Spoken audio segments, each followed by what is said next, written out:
Everyone's hyping Panasonic right now, and honestly they should, because Panasonic does a lot of great stuff with the newest Lumix cameras and even some older ones. And I have to say, I've been eyeing the S1R Mark II myself, because even my $6,500 Sony A9 Mark III here feels kind of crippled when I look at those cameras. But I also have quite a bit of experience switching camera systems, as I switched systems I think about 3 or 4 times within 2 years. So I learned my lesson, and I can tell you from that experience that switching camera systems just because 1 or 2 new cameras come out looking super good is not a good idea, for reasons I will give you in this video. So in this video I want to talk about why Panasonic is doing so well right now and why I think the hype is justified, but also why I will stick to Sony at least for now. And I will also tell you what you should really look for before switching camera systems.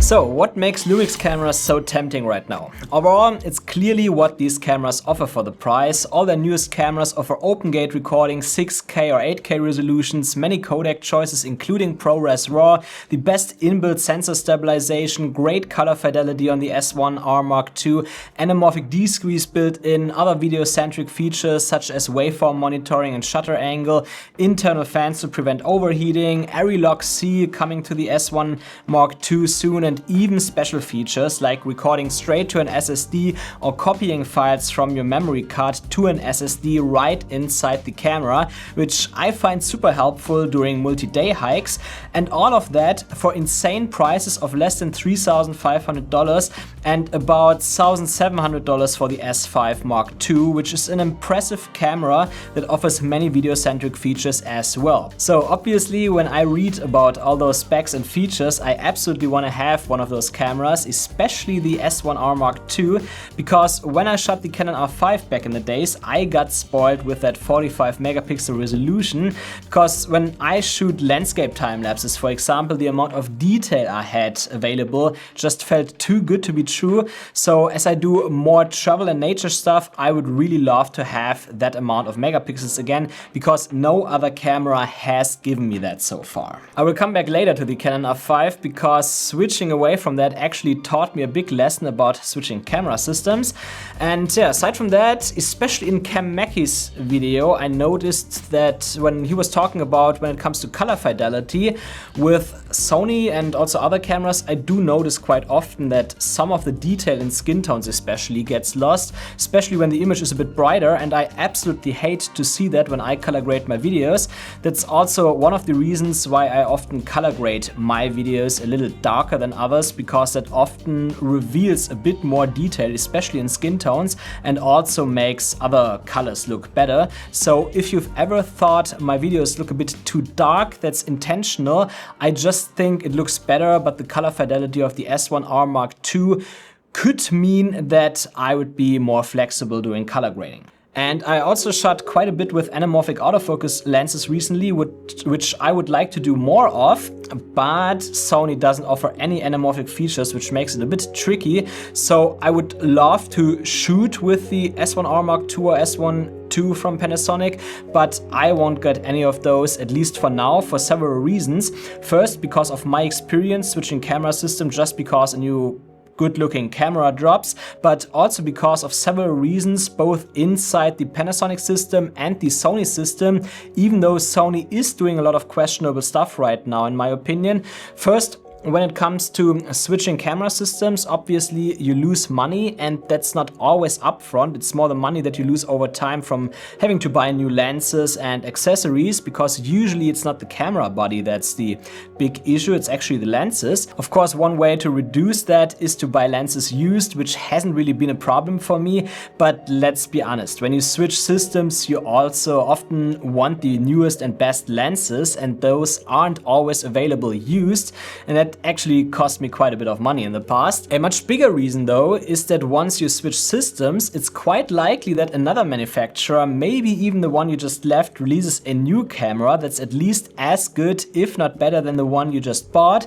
And that's what happened to me with Canon. I switched away from the Canon back in the day, mainly because I didn't like C-Log 3. Sure, I got beautiful footage with it, but compared to S-Log 3 and F-Log 2 from my Sony and Fujifilm cameras, it always felt a bit behind. And the other reason was size, at least when it was in my backpack and not in my hands. But I have to say I actually prefer bigger camera bodies in my hands because they just feel a bit more solid and nicer to grip. It was also a reason why I got the A9 here. I just love how this camera feels. It's pretty close to Canon actually. And then not too long ago they announced the R5 Mark II, and that kind of stung because that camera solved pretty much all the issues I had with the original R5.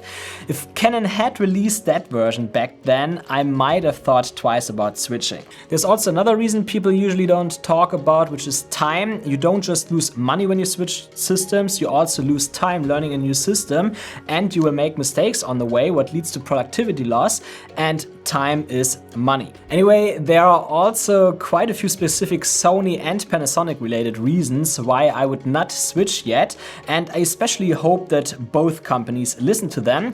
First up, I know Panasonic has many great lenses and most focal lengths are covered, but some are still missing or could be improved. For example, what I really miss is a 16-35 2.8. That's my main driver on Sony. I actually never leave the house without it. And I can shoot about 80% of all the shots that I need for my videos on that one lens. But on Panasonic, that lens does not exist. There's a 16-35mm f4, there's a 16-28mm f2.8, but not a 16-35mm f2.8. And that's a must-have for me. And then there is my absolute favorite lens, the 70-200 f2.8 G Master Mark II, which only weighs about 1060 gram, which is pretty light for what it is. Panasonic and Sigma also have 70-200 f2.8 options that look great, but the Panasonic is 1.5 kilo and the Sigma around 1350 gram. Both a lot heavier. And Panasonic does have a solid lineup of f1.8 prime lenses, but I find small and lightweight f1.4 and f1.2 lenses much harder to find depending on the focal lengths, which it's not a deal breaker, but it's a little issue that I would also hope for having a bit more choices available there. And also not many talk about this, but the L mount isn't truly open. Yes, multiple manufacturers make lenses for it, but only those that join the alliance, meaning some of my favorite brands such as Viltrox aren't allowed in yet, and that's a big downside for me. Thankfully, Sirui recently joined, so we will hopefully see their anamorphic autofocus lenses come to L mount soon, which would fit Panasonic cameras really well, especially because of the excellent anamorphic features. But for now, I think there's only one Sirui lens out for L mount. So overall, while Panasonic's lens selection is decent, it still needs work, especially that missing 16-35 2.8. That's just essential in a system like this, in my opinion at least, or for me. And another thing that people barely mention is audio. Of course, Panasonic has some cool features like 32-bit float on some of their cameras, but what I mean is that I absolutely hate having cables connecting microphones to my cameras.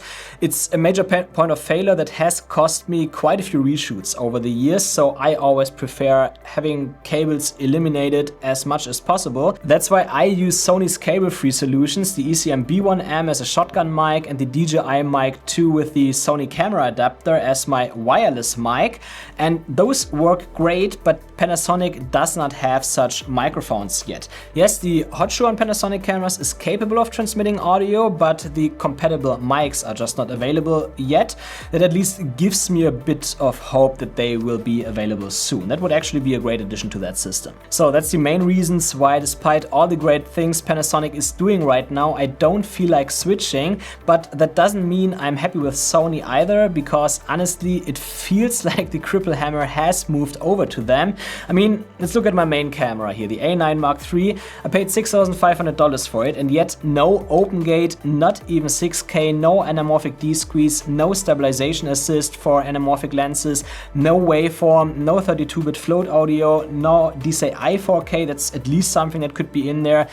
No ProRes, no RAW recording, it's actually super basic, and I don't even want to start on the A1. For video it doesn't even have oversampled 4K internally, that's also why I would rather shoot the A9 than the A1 despite wanting to have more resolution. And when I look at what other brands are doing, like Fujifilm offering OpenGate on an $800 XM5 or Panasonic giving us many of these features at half the price or even a quarter of it, it honestly just makes Sony feel like a joke sometimes. At least they have started improving a bit with firmware updates now, but it still feels like they are holding back a lot of what these cameras are clearly capable of, especially the A9. So yes, I will keep shooting Sony for now, but I'm not a fanboy, there's a lot to criticize. Still, for what I do and what I think most people watching this channel do, Sony remains the best system overall right now.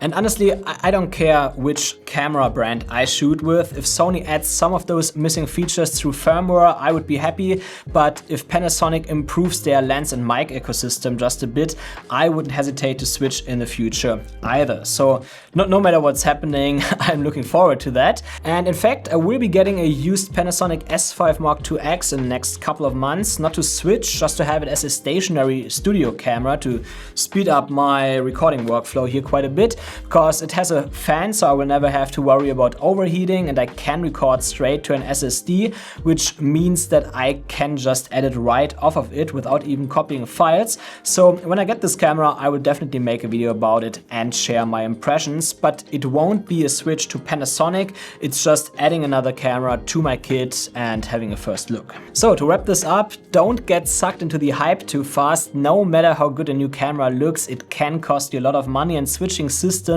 is a huge commitment while you're not necessarily getting that much better footage, and it most of the time doesn't make your videos better.